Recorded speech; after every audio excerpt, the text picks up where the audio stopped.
You think you understand warfare because you've optimized damage rotations and memorized cooldown timers. You believe you comprehend strength because you've min-maxed statistics and calculated efficient builds. But place you with all your digital prowess and modern conveniences into the boots of a true Noxian legionnaire from the Empire's founding centuries, and he would not survive the first dawn patrol. Not because you lack courage, but because you have forgotten what it means to be human. The morning reveille in ancient Noxus didn't come from horns or bells, but from the rhythmic striking of iron on iron, the sound of 10,000 warriors sharpening their blades in unison. The first light touched the immortal bastion's walls. Each legionnaire would rise without alarm clocks or snooze buttons, their bodies calibrated to the natural rhythm of light and darkness. That modern sleep science now desperately tries to recreate with blue light filters and melatonin supplements. They didn't need these aids because they lived as humans were designed to live, in harmony with the circadian rhythms that governed not just sleep, but every aspect of physical and mental performance. In our contemporary world, both in reality and within the sanitized, modernized Noxus of recent glory, have created warriors who are dependent on external systems. Modern soldiers rely on GPS navigation. Even in-game champions are tethered to bases, dependent on item shops and respawn mechanics that remove the fundamental weight of mortality from combat. But the ancient Noxians operated from a different paradigm entirely. They were not soldiers in the modern sense. They were human weapons forged through a process that integrated every aspect of human biology and psychology into a single, terrifying whole. The empire that would eventually conquer most of Valoran didn't achieve dominance through superior technology or magical artifacts. It succeeded because it had discovered something that our modern civilization obsessed with efficiency, comfort, and individual optimization has completely forgotten: how to create humans who were stronger than the sum of their parts. The ancient Noxians understood that true strength wasn't found in accumulating power, but in becoming power itself. This wasn't achieved through the brutal, mindless militarism that modern interpretations often portray. The early Noxian war culture was sophisticated in ways that would make contemporary psychologists and physiologists weep with recognition. They had discovered, through centuries of refinement, how to align human beings with their deepest biological and psychological needs, while simultaneously forging them into instruments of conquest. It was a system so perfectly attuned to human nature that its warriors didn't just fight better, they lived better, thought clearer, and died with a peace that our anxiety. The tragedy is not that this culture was violent. History is soaked in blood regardless of system or philosophy. The tragedy is that in our rush to create safer, more comfortable societies, we've severed the very connections to our own nature that gave those ancient warriors their unshakable strength. We've traded the iron clarity of purpose for the cotton-soft confusion of endless options. We've exchanged the deep satisfaction of earned rest for the hollow exhaustion of constant stimulation. We've replaced the brotherhood forged in shared hardship with the isolation of individual achievement. Modern military training attempts to recreate some of these elements, the early wake-ups, the physical conditioning, the unit cohesion, but it misses the essential point. These weren't just training methods, they were a complete way of life that recognized the interconnected nature of human physiology, psychology, and spirituality. The ancient Noxians didn't just build soldiers, they cultivated a specific type of human being, one adapted to thrive under conditions that would shatter the modern mind. To understand what we've lost, we must journey back to those iron dark centuries when the Noxian Empire was still young and hungry, when its warriors moved across Valoran like a force of nature itself. We must examine not just how they fought, but how they lived, how they thought, how they connected with each other and with the brutal beauty of their world. Only then can we begin to comprehend the depth of what modern civilization has sacrificed in its pursuit of safety and comfort. The ancient Noxians would look at our contemporary warriors, both real and virtual, with something approaching pity. Not because we lack weapons or armor, but because we have forgotten how to inhabit our own body, how to trust our instincts, how to find strength in simplicity and power in deprivation. We have become strangers to ourselves, dependent on systems and technologies to provide what should flow naturally from within. This is the story of what they knew and what we've forgotten. It's the story of how human beings once lived in perfect alignment with their nature and how that alignment made them nearly unstoppable. It's also a mirror held up to our own time, reflecting the cost of our choices and the possibility of rediscovering what it truly means to be strong. in the pre-dawn darkness of ancient Noxus. Before the first cock crowed in the settlements below the immortal bastion, the transformation began, not with the harsh blare of modern alarms that jolt the nervous system into fight-or-flight mode, but with the gradual lightening of the eastern sky that slowly activated the pineal gland's natural melatonin regulation. The Noxian legionnaires didn't fight their circadian rhythms, they had built their entire culture around honoring them. The barracks of ancient Noxus were not the sterile, fluorescently lit institutions we imagine today. They were constructed from local stone and timber, materials that breathed with the seasons and maintained natural temperature fluctuations that kept the body's thermal regulation systems active and responsive. The walls were thick enough to muffle outside noise, but thin enough to allow the subtle sounds of the natural world wind through stone. The distant call of ravens, the settling of timber to filter through. These sounds didn't disturb sleep, they enhanced it, providing the complex acoustic environment that modern sleep research now knows is essential for deep, restorative rest. Each warrior slept on a simple bedroll placed directly on a raised stone platform. No mattresses, no pillows, no temperature control. This wasn't asceticism for its own sake, but profound wisdom about human physiology. The firm surface encouraged proper spinal alignment, while the body's natural thermoregulation systems remained active throughout the night. Modern ergonomic science has only recently rediscovered what the Noxians knew instinctively, that too much comfort weakens the body's adaptive systems. The sleeping arrangement itself was carefully designed around human psychology and biology. Warriors slept in groups of 8, close enough to hear each other's breathing, but far enough apart to maintain individual space. This configuration activated the mammalian nervous systems, pack bonding mechanisms while respecting the territorial instincts that excessive crowding triggers. The result was a form of co-regulation, the automatic synchronization of heart rates, breathing patterns, and brain waves that occurs when humans sleep in optimal proximity to trusted companions.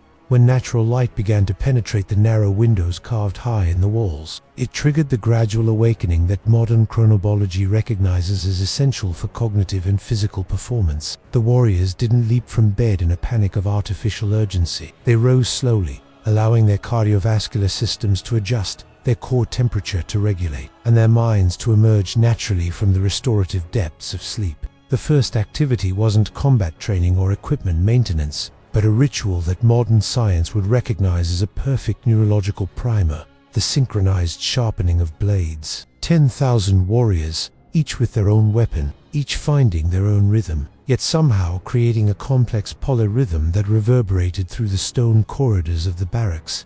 This wasn't just equipment maintenance, it was a form of moving meditation that activated the default mode network in the brain, the neurosystem responsible for self-awareness, emotional regulation, and the integration of memory and learning. The repetitive, precise motions required for proper blade maintenance engage the cerebellum in ways that modern research has linked to improved cognitive function and emotional stability. The sound itself, fire on whetstone, steel on leather, created a complex acoustic environment that stimulated neuroplasticity and enhanced focus. Warriors would often report that their clearest thinking came during these morning sharpening sessions, and indeed, many of Noxus's most successful battle strategies were conceived during these apparently mundane rituals.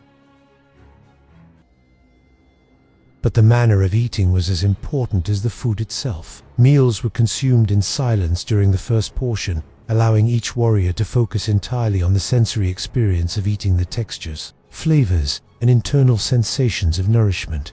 This wasn't just mindfulness for its own sake. It was practical nutrition science. The focused attention enhanced digestion, improved nutrient absorption, and activated the parasympathetic nervous system's restand-digest response that modern, distracted eating consistently disrupts. The second portion of each meal was given to conversation, but not the random chatter that characterizes most modern social eating. The topics were structured, reports from the previous day's activities, observations about weather and terrain, discussions of technique and strategy. This served multiple purposes. It disseminated crucial information throughout the ranks, reinforced social bonds, and kept the warriors' minds sharp and focused on their shared purpose. Water was consumed according to principles that modern hydration science is only beginning to understand. The Noxians didn't carry water bottles or drink constantly throughout the day. Instead, they developed an acute sensitivity to their body's actual hydration needs, drinking deeply at specific times and learning to distinguish between true thirst and the psychological impulse to consume. This created warriors who were highly attuned to their physical state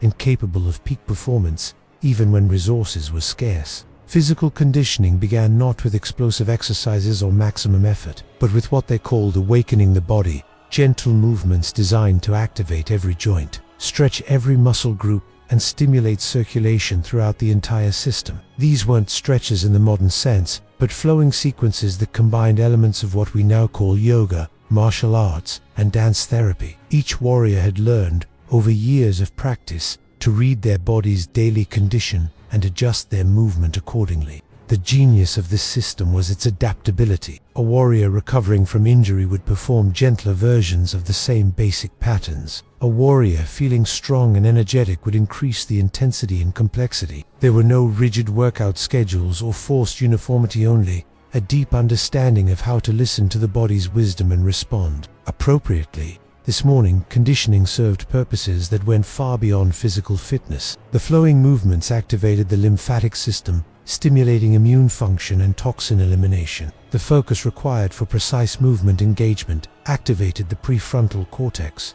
while simultaneously calming the amygdala's fight-or-flight responses. The result was warriors who were not just physically prepared for the day's challenges, but psychologically centered and emotionally regulated. The entire morning routine, from awakening to the completion of physical preparation, took approximately 2 hours. In our modern world, obsessed with efficiency and time optimization, this might seem wasteful, but the ancient Noxians understood something that our hurried, stressed, chronically tired society has forgotten: that time invested in proper preparation multiplies the effectiveness of everything that follows. A warrior who began the day in complete physical and mental alignment could accomplish more in the remaining hours than a hasty, poorly prepared fighter could achieve in twice the time. The fortress cities of ancient Noxus were not built merely for defense. They were vast instruments designed to forge human consciousness itself. Every stone was placed with intentionality that modern urban planners, with their obsession over traffic flow and commercial efficiency, cannot fathom. The ancient Noxians understood that environment shapes psychology, that architecture influences behavior,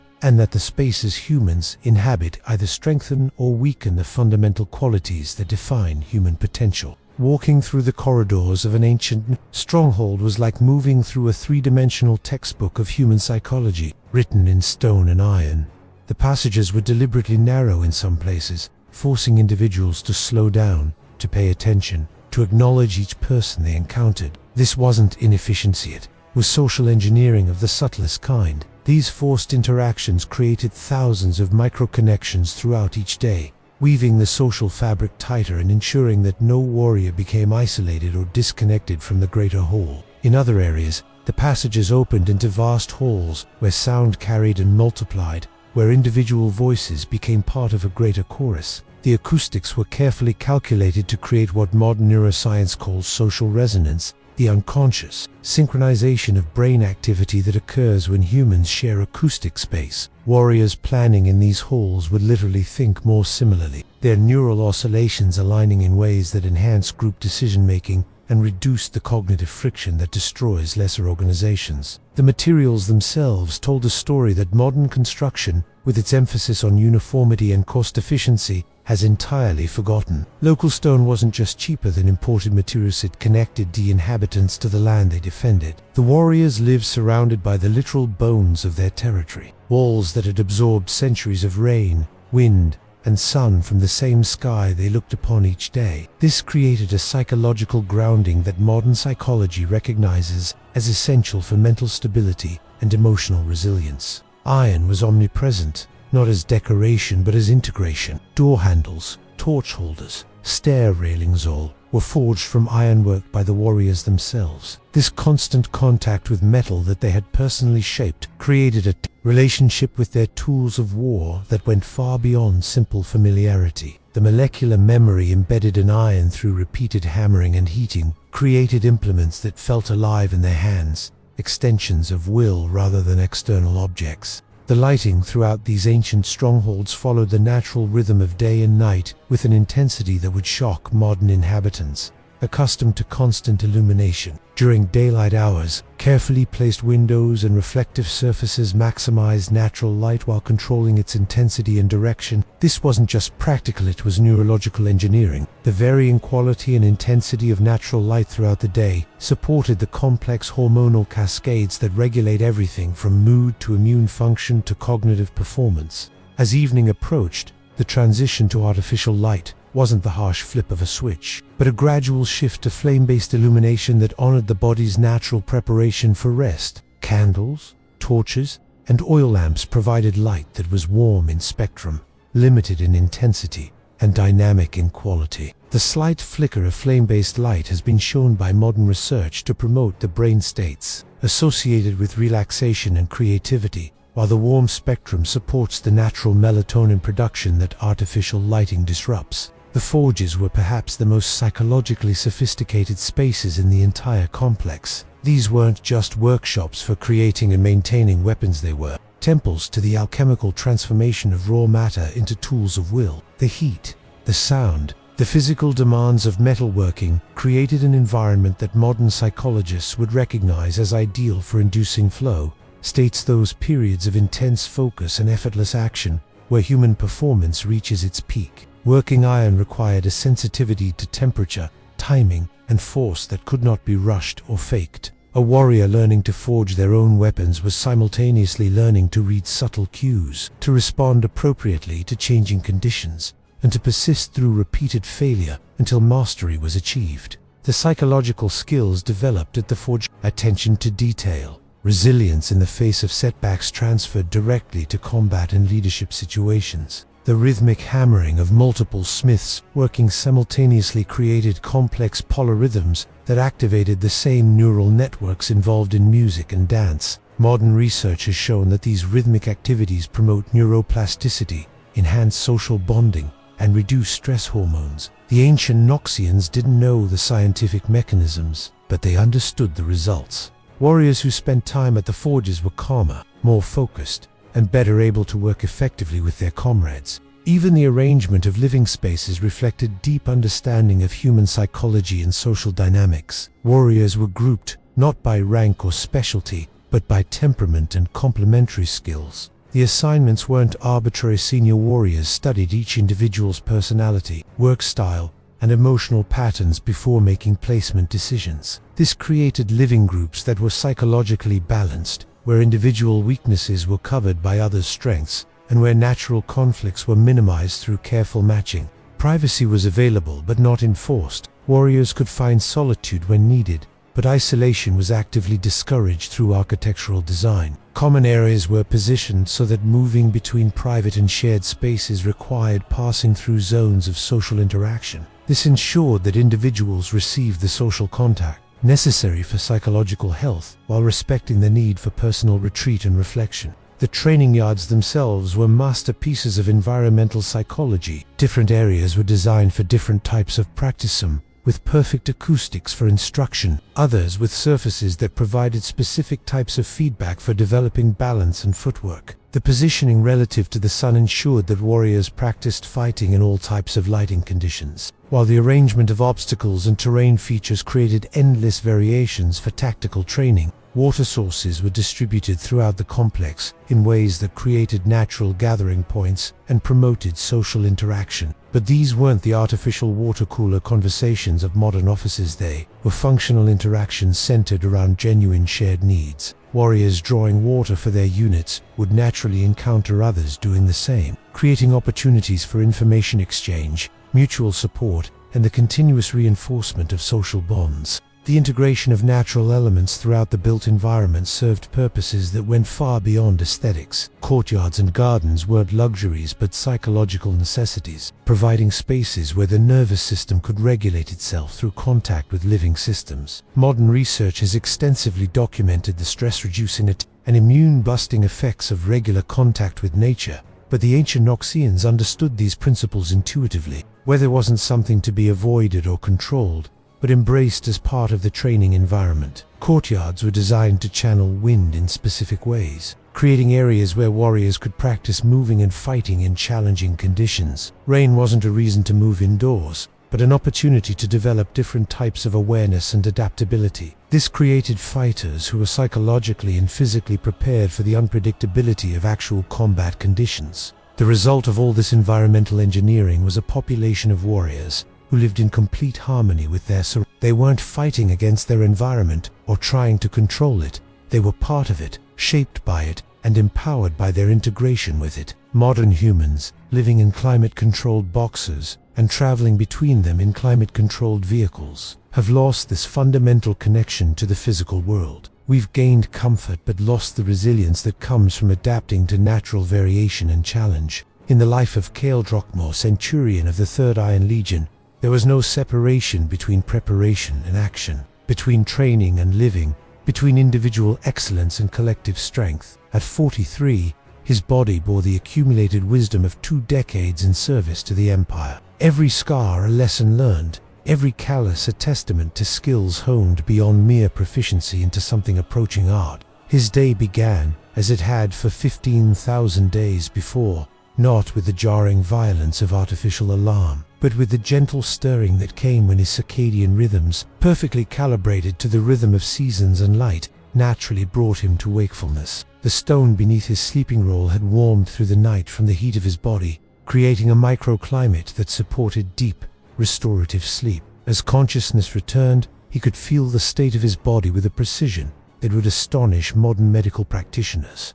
The slight stiffness in his left shoulder that spoke of yesterday's shield work, the good fatigue in his legs that confirmed proper recovery from the previous day's march, the clear alertness behind his eyes that indicated optimal rest and readiness for the challenges ahead. Around him, his 7 squadmates were stirring according to their own internal rhythms. Yet somehow the awakening was synchronized in that mysterious way that occurs when humans live in close harmony for extended periods. No words were needed. Each warrior knew his role in the morning preparation ritual that would transform them from sleeping individuals into a functioning combat unit. Kel's blade maintenance was not mere routine but a form of moving meditation that prepared both weapon and warrior for the day ahead. The whetstones he used had been selected over years of experimentation, different stones for different purposes, each with its own character and requirements. The rhythm he found with each stone was unique, personal, a conversation between metal,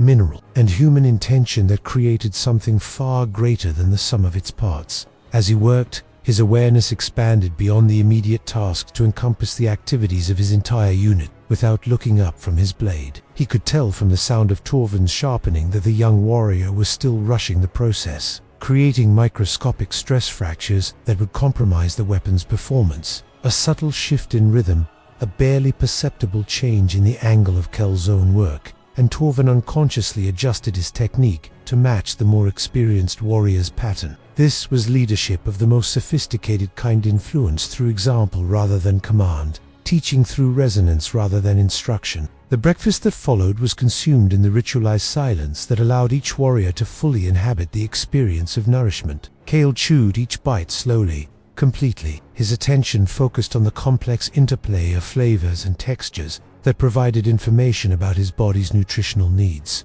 The fermented grain porridge, dense with nutrients and probiotics, would provide sustained energy throughout the morning's activities. The preserved meat, rich with fats and complete proteins, would support the tissue repair and hormone production necessary for peak physical performance. The seasonal vegetables, prepared simply to retain their vitamin and mineral content, would support the countless enzymatic processes that maintained cellular health and cognitive function. But the second half of the meal, given to structured conversation, was equally important for the squadron's nutritional health. Information flowed between the warriors with the same care and attention given to food reports from night watch duties, observations about weather patterns and their implications for the day's training, assessments of equipment, condition, and maintenance needs. This wasn't casual chat but vital data exchange that kept the unit functioning as a single, aware organism. When the meal was complete, Kael led his squad through the awakening movements that prepared body and mind for the day's demands.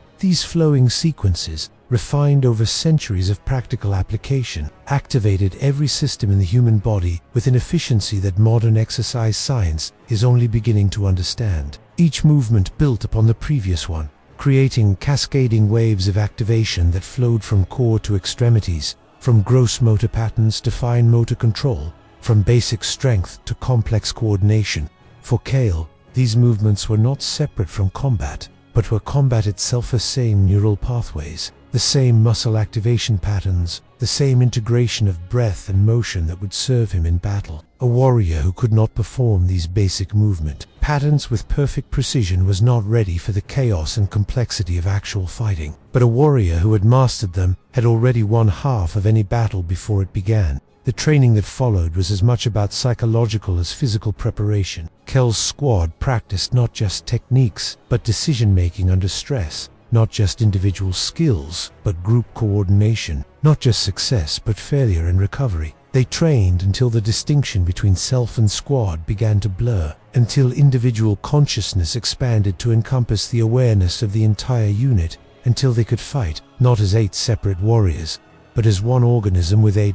In the afternoon heat, while lesser warriors sought shade and rest, Kel's squad embraced the challenge of elevated temperature and increased metabolic demand. They understood what modern sports science has rediscovered, that adaptation occurs at the margins of comfort, that resilience is built through voluntary exposure to stress, that the body and mind grow stronger only when challenged beyond their current capacity. The sparring sessions that occupied the afternoon were not competitions but collaborations, each warrior offering their body as a learning tool for their comrades, while simultaneously refining their own skills against live, intelligent resistance. Victory was measured not by who struck whom, but by the overall elevation of the unit's collective capability. A successful session was one where everyone improved, where weaknesses were identified and addressed, where the complex dynamics of group combat became more fluid and intuitive. Kale paired newer warriors with veterans, not to humiliate them, but to accelerate their learning through direct transmission of embodied knowledge. The subtle adjustments of position,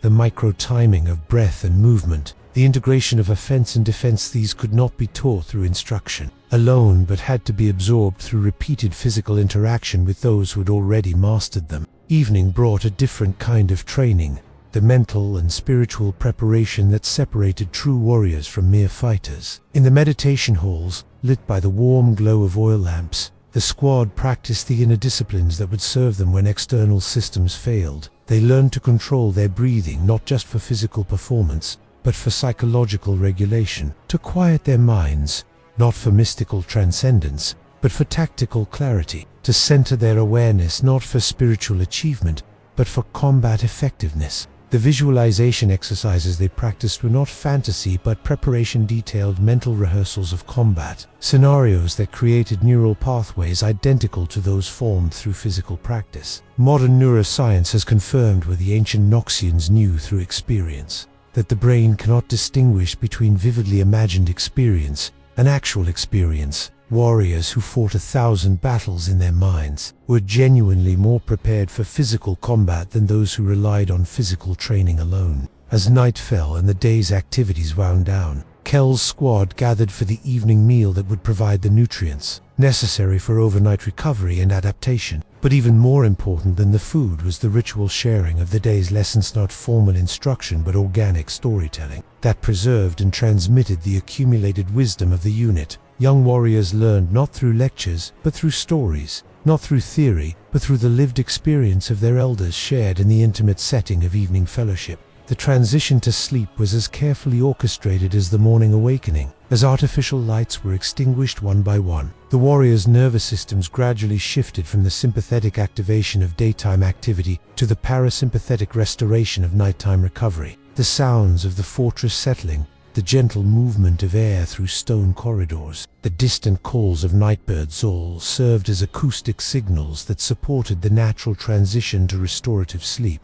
Kel's dreams, when they came, were not escape from the challenges of waking life, but preparation for them. His sleeping mind continued the training begun during conscious hours, processing the day's experiences, integrating new skills with existing knowledge, and preparing creative solutions for tomorrow's challenges. Even in sleep, he remained a warrior, his unconscious mind serving the same purpose that guided his waking actions. This was the rhythm that shaped not just Kel's life, but the lives of thousands of warriors throughout the ancient Noxian Empire. It was a rhythm that honored both individual excellence and collective strength, that recognized the interconnection between physical, mental, and spiritual development, that understood that true power came not from external advantages, but from perfect alignment with the fundamental principles of human nature. Modern military training attempts to recreate some elements of this ancient wisdom, but it inevitably falls short because it treats these practices as techniques rather than as expressions of a complete worldview. The ancient Noxians didn't do these things because they were effective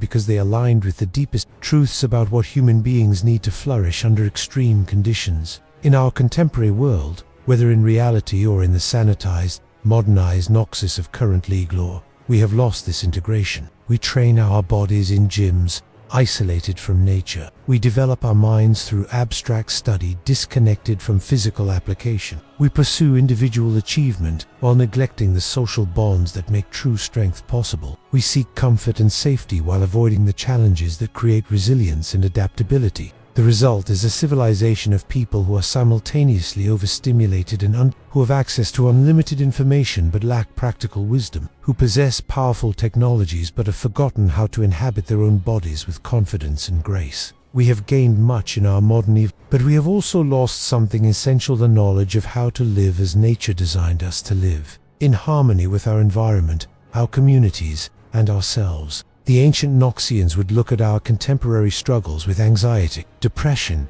isolation, and chronic physical dysfunction with both compassion and bewilderment, not because they were immune to human suffering, but because they had created a way of life that prevented most of these problems from arising in the first place. They understood that human beings need challenge to grow, community to thrive, and purpose to find peace. They built these elements into the very structure of their society, creating warriors who were not just effective in battle but fulfilled in life. This is the knowledge we have forgotten, and it is the knowledge we most desperately need to rediscover, not to recreate their specific practices, which were adapted to their particular time and circumstances, but to understand the principles that made those practices so powerful and to find ways to apply those principles in our own time and context. The path forward is not about returning to the past, but about integrating the wisdom of the past with the possibilities of the present. It's about creating lives that honor both individual growth and collective flourishing, that embrace both challenge and support,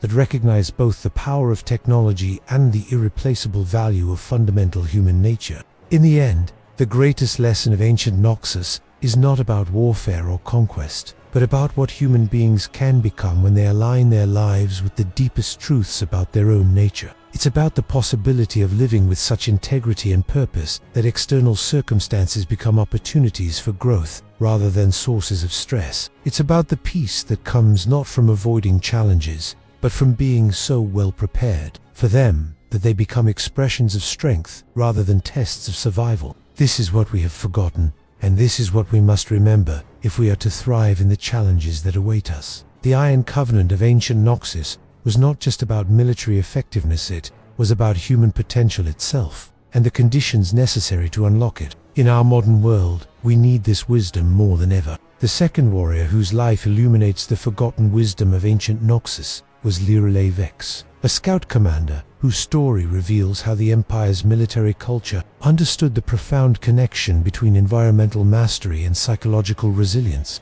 At 28, she had spent 12 years learning to read the language of landscape, weather, and human nature with a fluency that modern surveillance technology, for all its sophistication, cannot replicate. Lirelei's morning began 2 hours before dawn, not in the fortress but in the wild borderlands, where Noxian territory met the untamed wilderness. Her sleeping arrangement was even more austere than that of the fortress warriors, a simple bedroll placed directly on the earth, with only the stars for a ceiling and the sounds of the living world for a lullaby. This wasn't hardship but profound connection. Modern sleep research has begun to understand what ancient peoples knew instinctively, that direct contact with the Earth's electromagnetic field, what scientists now call grounding, has measurable effects on cortisol levels, inflammatory markers, and sleep quality. Her awakening was synchronized, not with artificial timekeeping, but with a complex symphony of dawn sounds that rippled across the landscape in predictable waves. First came the shift in nocturnal insect activity,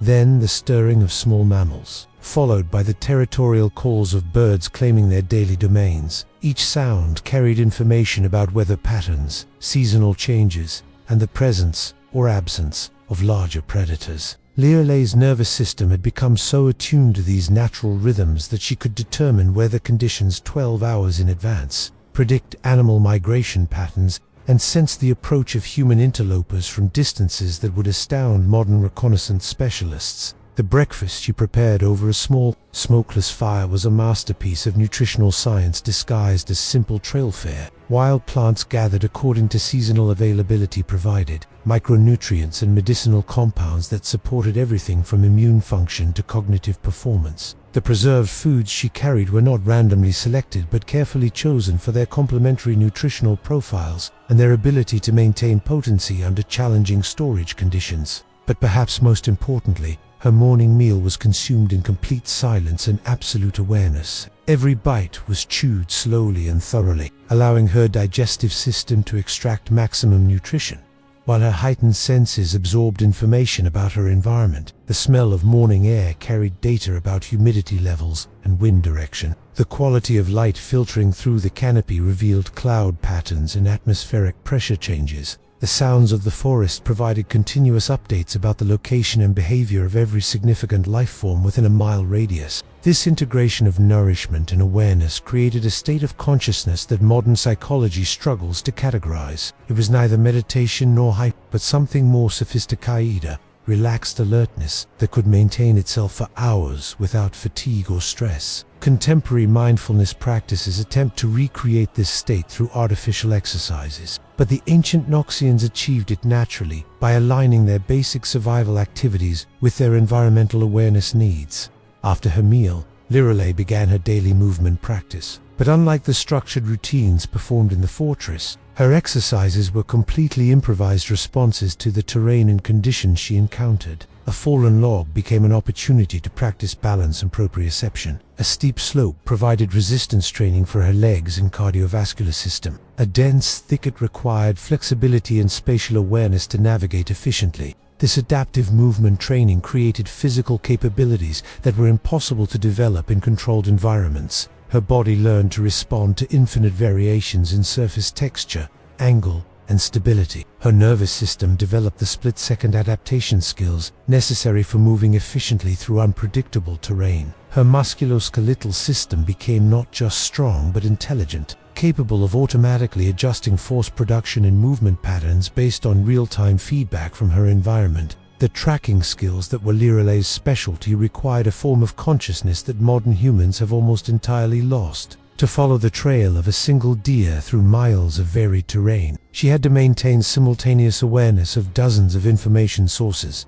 the compression patterns in different soil types, the way vegetation responded to disturbance, the scent trails that lingered at different intensities depending on weather conditions, the behavioral patterns that determined where animals were likely to move under various circumstances. This wasn't just technical knowledge but embodied wisdom. Her visual cortex had learned to process camouflaged information with an efficiency that surpassed the pattern recognition capabilities of advanced computer systems. Her olfactory system had developed sensitivity that modern researchers now know is possible for humans, but is rarely achieved due to the chemical pollution and sensory overwhelm of contemporary environments. Her kinesthetic awareness had become so refined that she could determine the age, size, health, status, and emotional state of an animal from the subtle variations in its footprint patterns. But tracking was only the beginning of her environmental mastery. Navigation without instruments required her to maintain continuous awareness of her position relative to dozens of natural landmarks, to calculate distance and direction based on the apparent movement of celestial bodies, and to predict how changing weather conditions would affect visibility in travel conditions hours in advance. Her spatial memory had developed to the point where she could maintain accurate mental maps of territories covering hundreds of square miles,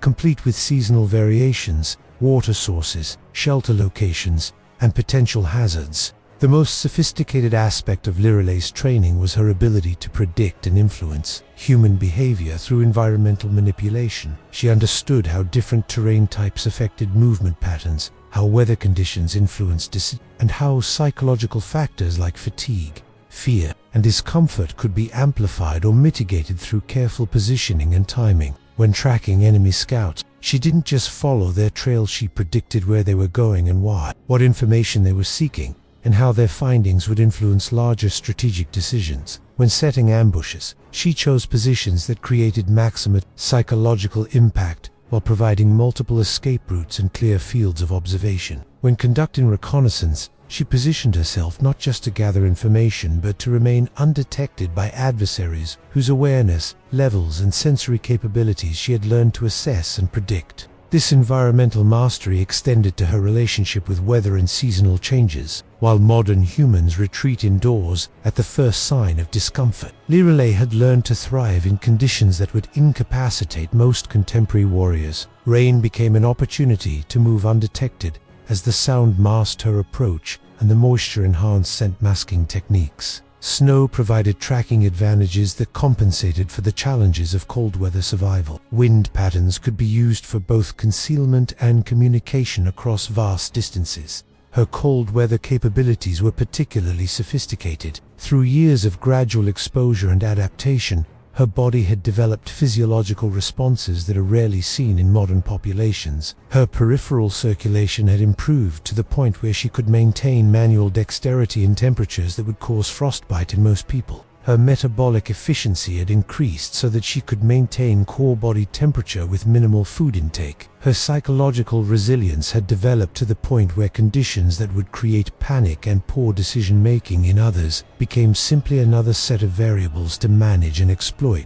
The integration of all these skills created a warrior who was not just capable in wilderness environments, but actually more effective in them than in civilized settings. Lirelei's peak performance occurred when she was alone in challenging terrain with minimal equipment and maximal uncertainty. These were the conditions that activated all of her training simultaneously, creating a state of flow that modern psychology recognizes as the optimal human performance state but struggles to reliably induce. During extended solo missions, Lirelei would often spend weeks moving through enemy territory with no external support, gathering intelligence that would shape major strategic decisions. Her psychological resilience during these periods was maintained not through mental toughness or emotional suppression, but through perfect integration with her environment. She wasn't enduring hardship, she was thriving in conditions that matched her capabilities and training. The loneliness that would devastate most modern humans was transformed through her connection to the living world around her. She developed relationships with the animal populations in her territory, understanding their behavior patterns so thoroughly that they became an extension of her sensory network. Changes in bird activity patterns warned her of approaching weather or human presence. The location and behavior of large herbivores provided information about water availability and seasonal changes. Even the insect populations became sources of data about temperature,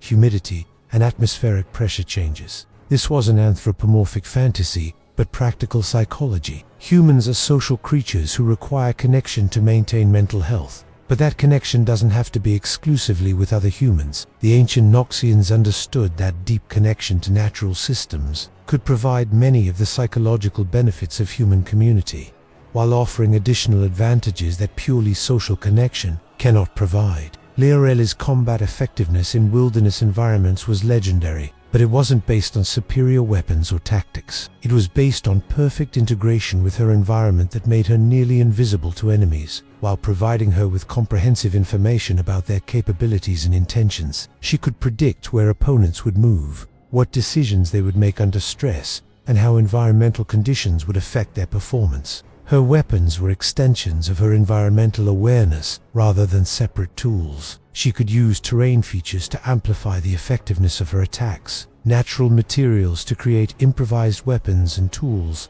and weather conditions to enhance or conceal her movements. A fallen branch became a staff, a sharp stone became a blade. A change in wind direction became concealment for an approach that would be impossible under different conditions. The intelligence she gathered during her missions was not just tactical but strategic, providing commanders with insights that shaped major military decisions. But her reports were not just collections of facts, There were interpretations that revealed the psychological and logistical vulnerabilities of enemy forces. She could predict how different units would respond to various types of pressure, which commanders were likely to make poor decisions under stress, and how environmental factors would influence the outcome of planned engagements. Most importantly, Liralay's example revealed how the ancient Noxian military system created warriors who were not dependent on external systems for their effectiveness. While modern special operations forces require extensive technological support, constant communication with command structures,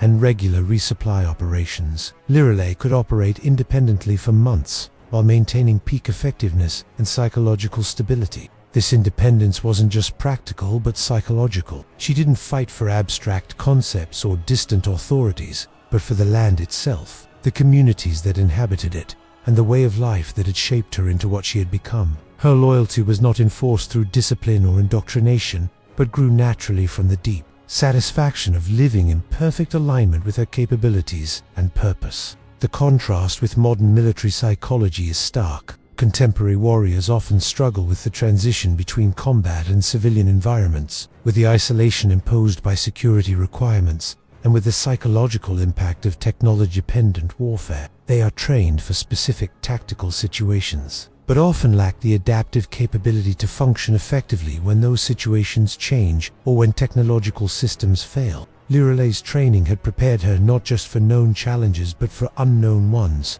not just for specific enemies but for any enemy, not just for particular environmental conditions but for any conditions she might encounter. This adaptability was possible because her training had developed fundamental capabilities rather than specific techniques, because her psychological preparation had focused on resilience and flexibility rather than rigid conditioning. The ancient Noxian approach to individual warrior development recognized that true strength comes not from external advantages, but from perfect alignment between human capabilities and environmental demands. They created warriors who were most effective precisely when external support was least available, who thrived under conditions that would overwhelm less prepared individuals, and who could function as complete self-contained systems while remaining perfectly integrated with larger tactical and strategic objectives. This approach to human development has profound implications beyond military applications. In our modern world, we have created systems that make us increasingly dependent on external support, while simultaneously isolating us from the natural environment that shaped our evolutionary development. We have gained comfort and safety, but lost resilience and adaptability. We have access to unlimited information, but lack the embodied wisdom that comes from direct experience with challenging conditions. Liralay's story suggests that human potential extends far beyond what most modern people experience or even imagine possible. It reveals capabilities that lie dormant in all of us, waiting for the right conditions and training to develop. Most importantly, it demonstrates that the highest levels of human performance are achieved not through conquest of the environment but through integration with it, not through dependence on technology but through development of innate capabilities, not through isolation but through connection to the living systems that sustain all life. The lessons embedded in her way of life offer a path toward rediscovering forms of strength, awareness, and fulfillment that our contemporary culture has largely forgotten. They suggest possibilities for human development that honor both individual excellence and ecological integration, that embrace both challenge and sustainability, that create both personal satisfaction and collective resilience. The third pillar of ancient Noxian military supremacy, their understanding of group dynamics and social psychology, reveals perhaps the most profound gap between their wisdom and our modern approach to human organization, where contemporary military doctrine focuses on individual specialization within hierarchical command structures. The ancient Noxians had discovered something far more sophisticated: how to create groups that were genuinely more intelligent, resilient, and capable than the sum of their individual members. This wasn't achieved through the crude groupthink that characterizes many modern organizations, nor through the suppression of individual excellence in service of mediocre consensus. Instead, it was based on principles of collective intelligence that modern organizational psychology is only beginning to understand, principles that emerged from centuries of practical experimentation with the fundamental dynamics of human cooperation under extreme stress. The basic unit of ancient Noxian military organization was not the individual soldier, but the pack groups of 8 warriors who lived, trained, fought, and often died together. This number wasn't arbitrary, but reflected deep understanding of primate social psychology. Groups of 8 represent the optimal size for human cooperation. Large enough to provide diverse skills and perspectives, small enough for genuine intimacy and trust, and perfectly sized for the rapid, non-verbal communication that combat situations demand. Each pack was carefully assembled, not for compatibility. Ancient Noxian commanders understood that effective groups require creative tension. That diversity of temperament and approach enhances rather than threatens group performance, and that the goal was not harmony but synergy. They systematically combined different personality types, the natural leader with the natural follower, the aggressive risk-taker with the cautious analyst, the intuitive decision-maker with the systematic planner. This deliberate diversity created groups that were psychologically resilient in ways that homogeneous units could never achieve. When one member's natural response to stress would be counterproductive, others in the pack would automatically compensate. When environmental conditions favored one type of thinking or behavior, the group could shift its collective approach without losing individual members to confusion or conflict. The training methods that forged these packs into unified entities were based on principles that modern team-building exercises attempt to recreate but rarely achieve. The ancient Noxians understood that genuine trust and cooperation cannot be created through artificial exercises or motivational speeches, but only through shared hardship, mutual dependence, and repeated success in genuinely challenging situations. New packs were formed through a months-long process that systematically stripped away the social personas and defensive mechanisms that prevent genuine human connection. Warriors were placed in situations where individual success was impossible, where survival depended entirely on the group's ability to function as a unified organism, and where the natural human tendency towards social hierarchy had to be subordinated to collective effectiveness. The early stages of pack formation were deliberately designed to create controlled crisis situations that would reveal each warrior's authentic character under stress, not their battlefield courage, which was already proven, but their deeper psychological patterns, how they responded to ambiguity, how they handled responsibility, how they dealt with failure, how they supported others when their own needs were not being met. These revelations weren't used to judge or exclude individuals, but to understand how each person's authentic nature could contribute to collective strength. A warrior who became paralyzed by uncertainty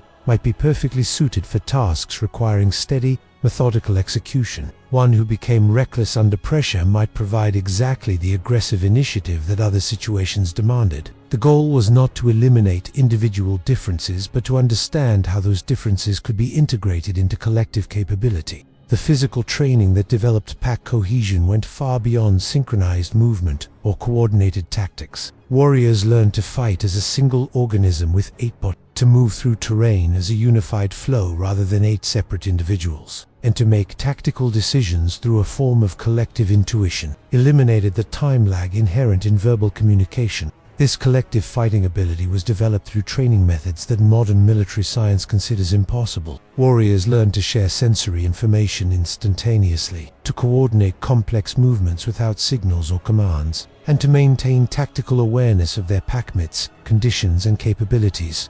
Even in the chaos of intensive combat, the mechanism behind these apparently supernatural abilities was sophisticated understanding of human mirror neuron systems, subliminal communication channels, and the neurological synchronization that occurs when humans engage in rhythmic activities together. Pack members trained together for so many hours, in such intensity, and with such focus, that their nervous systems began to function as extensions of each other. During combat, pack members could sense each other's fatigue levels, emotional states, and tactical intentions without conscious communication. They could coordinate complex maneuvers through subtle shifts in breathing patterns, body positioning, and movement rhythm that were below the threshold of conscious awareness, but perfectly clear to nervous systems that had learned to recognize and respond to these signals. This collective awareness extended beyond combat into every aspect of daily life. Pack members could sense when one of their number was struggling with personal challenges,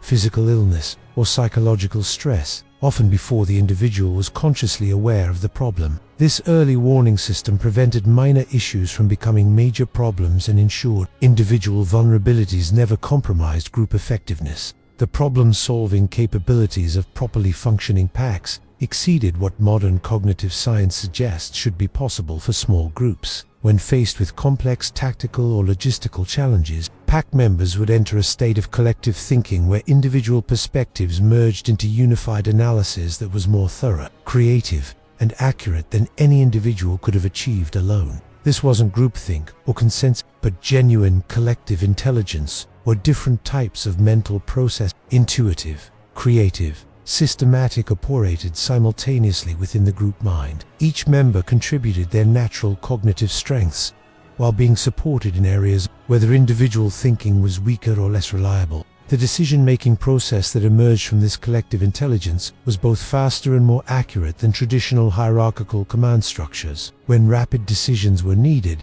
the pack could assess situations, evaluate options, and commit to action with a speed that eliminated the delays inherent in vertical communication. When complex analysis was required, they could process information with a thoroughness that was impossible for individual commanders, operating without extensive staff support. The psychological resilience of properly bonded packs was perhaps their most remarkable characteristic. Individual warriors who might have been overwhelmed by trauma, loss, or extreme stress were supported by a psychological network that distributed emotional burdens across the entire group. This wasn't denial or avoidance of difficult emotions, but genuine collective processing that transformed individual suffering into group strength. When pack members were killed or seriously injured, the survivors didn't just mourn individually, they metabolized the loss collectively, integrating the deceased members' strengths, knowledge, and fighting spirit into their ongoing group identity. This created a form of psychological immortality,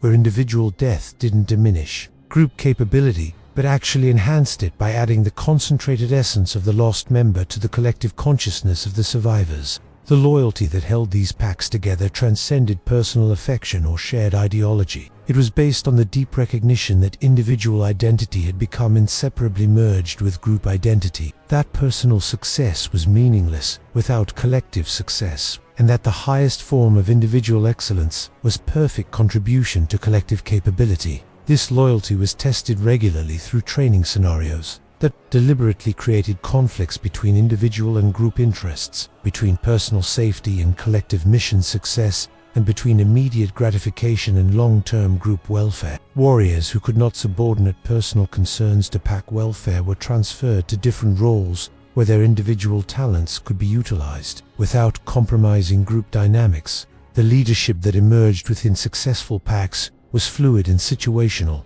rather than fixed and hierarchical. Different members would assume leadership roles based on the specific demands of each situation. The best tracker lead during reconnaissance missions, the most tactically gifted directed combat operations, the most psychologically insightful handled interpersonal conflicts and morale issues. This fluid leadership required each pack member to develop both followership and leadership skills, to understand when their particular strengths were most needed and when they should support others, whose capabilities were more relevant to current challenges. It created groups where every member was prepared to lead when necessary while remaining perfectly willing to follow when appropriate. The training methods that developed these leadership capabilities were based on systematic rotation through different roles and situations. Every warrior learned to function effectively as a leader, as a follower, and as a specialist contributor, depending on what the group needed. This cross-training created individuals who understood group dynamics from every perspective and who could adapt their personal approach to optimize collective performance.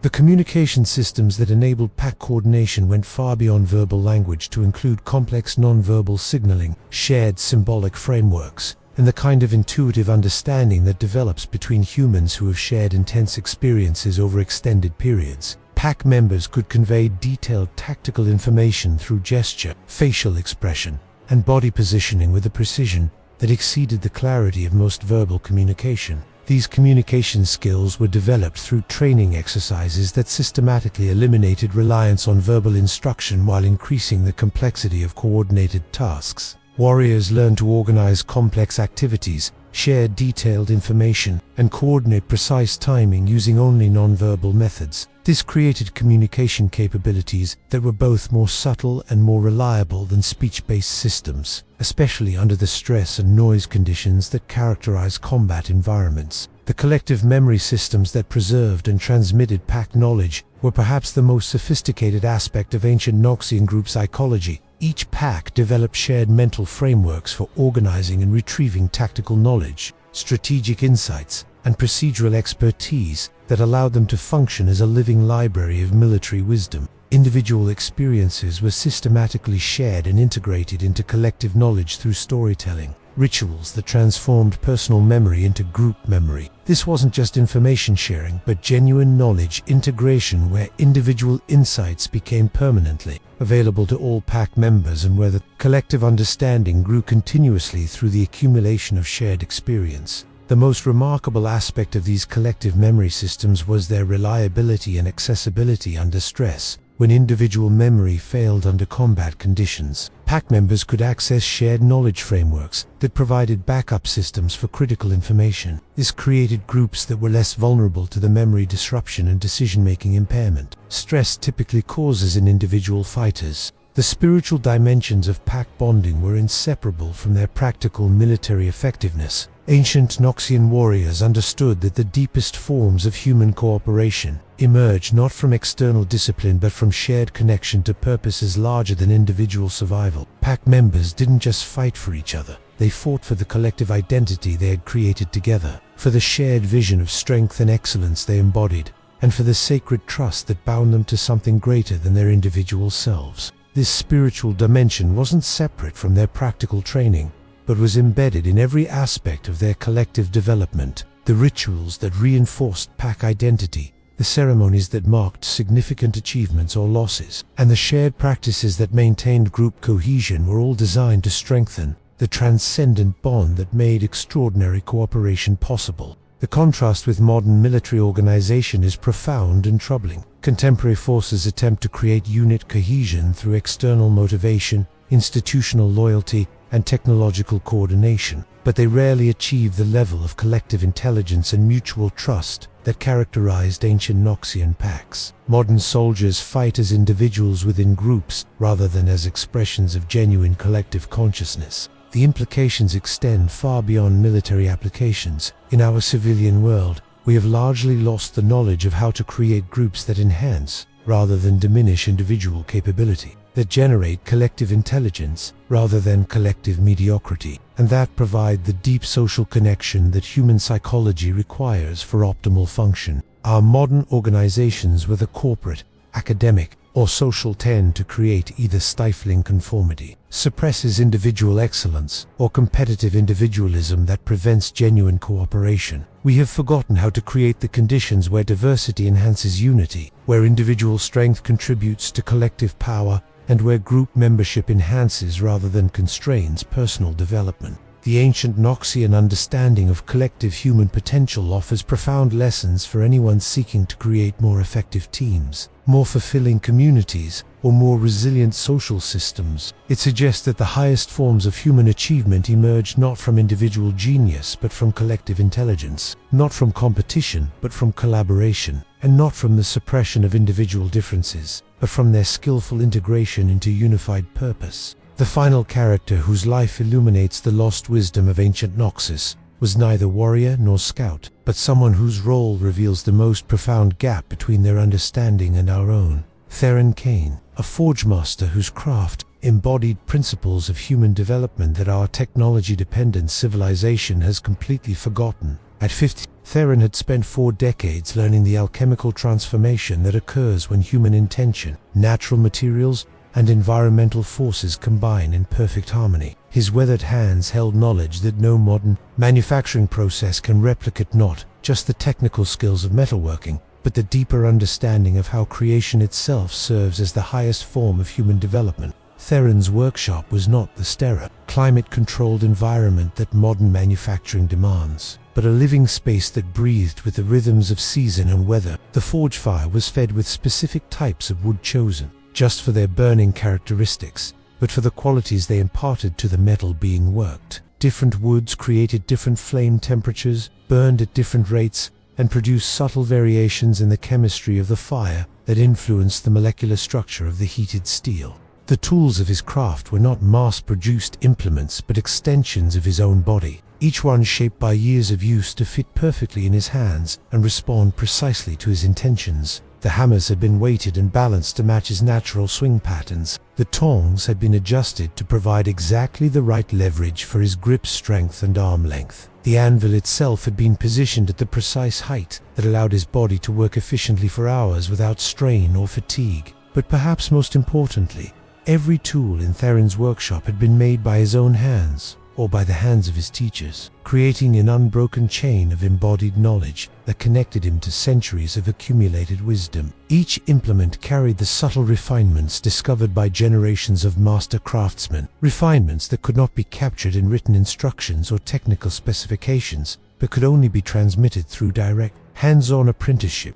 The steel itself was not the standardized, chemically consistent material that modern metallurgy produces, but living metal that varied in character depending on the ore from which it came, the conditions under which it was smelted, and the intentions of the smith who worked it. Theron could read the personality of different steels like a musician reading sheet music, understanding instinctively how each batch would respond to heat, pressure, and time. This intimate knowledge of materials created possibilities that modern manufacturing, for all its precision and consistency, cannot achieve. Theron could forge weapons that were not just sharp and strong, but perfectly matched to the warrior who would wield them. The weight distribution, the balance point, the flexibility characteristics, all were adjusted based on his understanding of how that particular fighter moved, thought, and engaged with combat situations. This constant decision-making developed cognitive capabilities that extended far beyond Theron's attention had been trained to maintain simultaneous awareness of multiple information streams, auditory,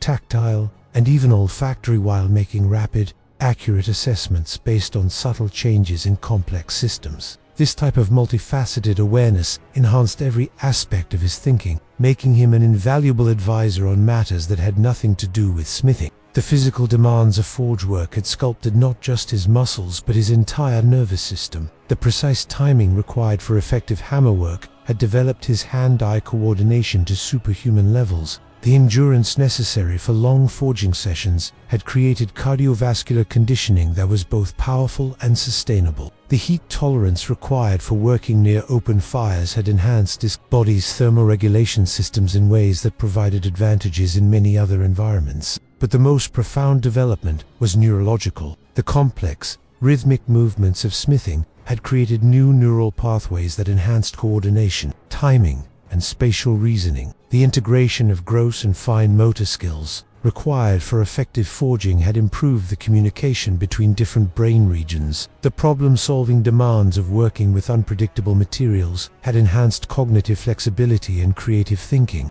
The apprenticeship system through which Theron had acquired his knowledge was based on principles of human learning that modern education has largely abandoned. New apprentices didn't begin with theoretical instruction or simplified exercises, but with years of observation and imitation of complex processes. They learned not by memorizing procedures, but by developing the perceptual sensitivity to recognize the countless variables that influenced each decision. The early years of apprenticeship were devoted primarily to developing what Theron called metal sense, the ability to read the condition and potential of raw materials through direct sensory contact. Apprentices spent months learning to assess the quality of ore by its color, weight, and texture. They developed the ability to predict how different types of steel would behave under various conditions based on subtle, visual, and tactile cues. This perceptual training was not separate from technical skill development, but was its foundation. Students who could not accurately read the condition of their materials would never develop the timing and technique necessary for master-level work.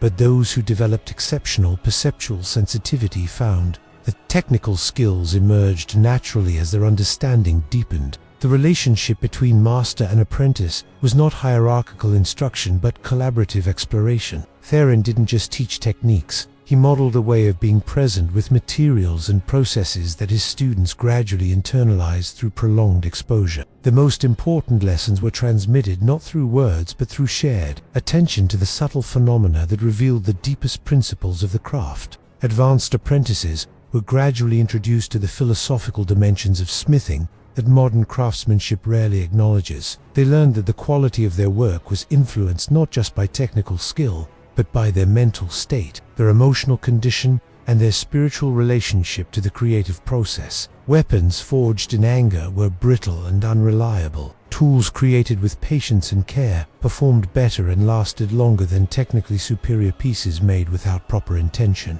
This integration of inner and outer work created craftsmen who were not just technically skilled, but psychologically developed. The discipline required for master-level smithing, a patience to wait for optimal conditions, the persistence to work through countless failures, the humility to continuously learn from materials and processes that were never completely predictable developed character traits that enhanced every aspect of life. The weapons that emerged from Theron's forge were not just tools but embodiments of principles that extended far beyond combat effectiveness. Each blade represented the successful integration of human intention, natural forces, and material properties into unified function. Warriors who carried his weapons didn't just possess superior equipment. They carried tangible reminders of what human capability could achieve through perfect alignment with natural principles. The psychological relationship between warrior and weapon was cultivated through the forging process itself. Theron would often invite the eventual wielder to participate in the creation of their weapon, not as technical assistance but as spiritual collaboration. The warrior's presence during the forging process created an energetic connection between person and tool that enhanced combat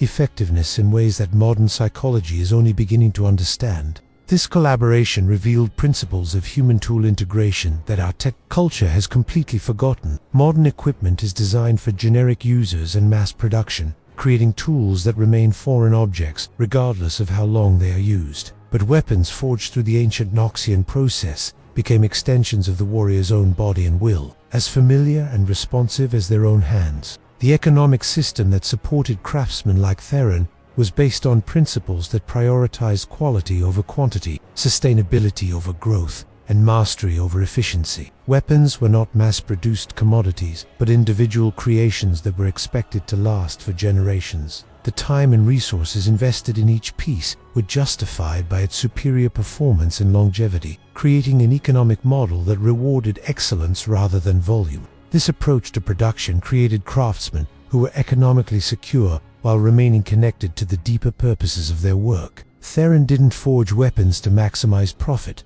but to express the highest levels of his craft and to serve the warriors who defended the community. The economic rewards flowed naturally from the excellence of his work, rather than from optimization of production processes or marketing strategies. The environmental relationship embedded in traditional smithing was based on sustainability principles that our industrial civilization has abandoned. Materials were sourced locally and used completely, with no waste streams or environmental degradation. The energy for forging came from renewable wood sources that were harvested sustainably and replanted continuously. The workshop itself was designed to work in harmony with natural cycles rather than imposing artificial conditions through technological control. This environmental integration created craftsmen who were not just skilled workers but ecological participants, understanding their role in the larger systems that sustained their communities. Theron's work strengthened rather than depleted the natural systems on which it depended, creating a model of human productivity that enhanced rather than degraded the living world. The social role of master craftsmen in ancient Noxian society extended far beyond their technical specialties, because their work required the integration of so many different types of knowledge and capability. They often served as advisors, mediators, and wisdom keepers for their communities. The patience, perception, and judgment developed through decades of craft mastery made them valuable counselors on matters ranging from interpersonal conflicts to strategic planning. Theron's workshop served as an informal gathering place where warriors, merchants, farmers, and administrators would come not just to commission work, but to seek advice and perspective. The rhythmic sounds of the forge created an acoustic environment that promoted thoughtful conversation. The heat and light of the fire provided physical comfort that encouraged people to linger and share their concerns. These informal advisory roles were not separate from craft mastery, but were natural extensions of it. The same perceptual sensitivity that allowed Theron to read the condition of heated steel enabled him to assess the emotional and psychological states of the people who sought his counsel. The patience required for successful forging translated directly into the ability to listen deeply and respond thoughtfully to complex human problems. The training methods that had developed these advisory capabilities were embedded in the craft training itself. Learning to work with unpredictable materials had developed tolerance for ambiguity and uncertainty. Dealing with the frustration of repeated failures had developed emotional regulation and persistence. Managing the complex timing of forging operations had developed judgment and decision-making under pressure. The spiritual dimensions of traditional craftsmanship were not separate religious practices, but were integrated into every aspect of the work itself. The transformation of raw materials into finished tools served as a daily reminder of the creative forces that operate throughout nature. The collaboration between human intention and natural processes provided direct experience of the interconnection between consciousness and physical reality. This spiritual integration created craftsmen who were not just technically skilled, but psychologically whole, understanding their place in the larger patterns of creation and change that govern all existence. Their work became a form of active meditation that developed not just manual skills, but wisdom,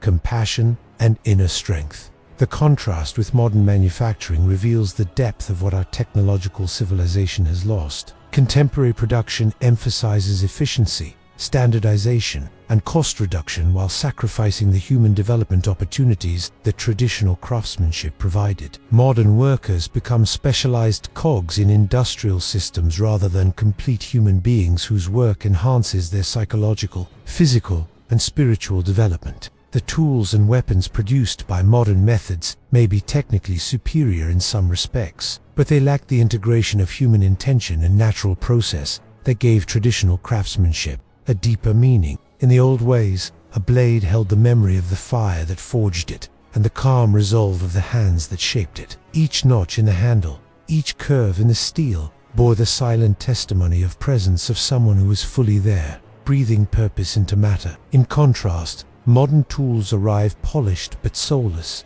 perfect but disconnected, reflections not of mastery but of absence. We've mistaken speed for wisdom and precision for understanding. But perhaps, somewhere within us, the memory of making still stirs the longing to shape something real with our hands, to give form to meaning, and in doing so, to become whole again. It is not a rejection of progress, but a quiet plea that in our pursuit of innovation, we do not forget how to be human. And so, as your eyes grow heavy and your mind drifts between worlds, may you carry this thought into your dreams that once, long ago, every stroke of the chisel was a prayer, every polished surface a reflection of the soul, and maybe, just maybe, in remembering, we begin to return.